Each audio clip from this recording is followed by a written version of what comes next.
અને ભગવાન પોતે બોલ્યા દોહામાં, શંકર પ્રિય મમ દ્રોહી શિવ દ્રોહી મમ દાસ તે નર કરહી કલપ ભરી ઘોર નરક મહવાસ.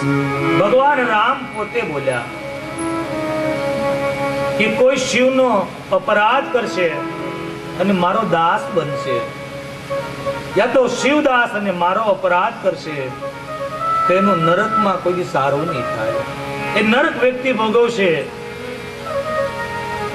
રામ કૃષ્ણ અને શિવ, હું વારંવાર કહું છું, એક સ્વરૂપ છે.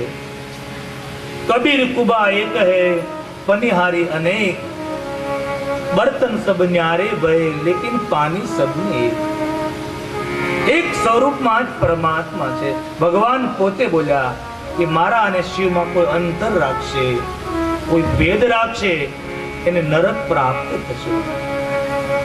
રામ મંડપમાં બેઠા છો તો એવો સંકલ્પ કરજો કે અમે ભગવાન વિશે, પરમાત્મા વિશે અમે ભેદ નહીં રાખશું.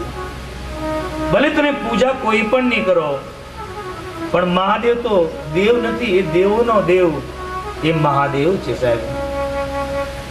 મહાદેવનો અપરાધ ન કરો. મહાદેવનો અપરાધ કરે એને કૃષ્ણ, એને રામ કોઈ દી અપનાવે નહીં સાહેબ.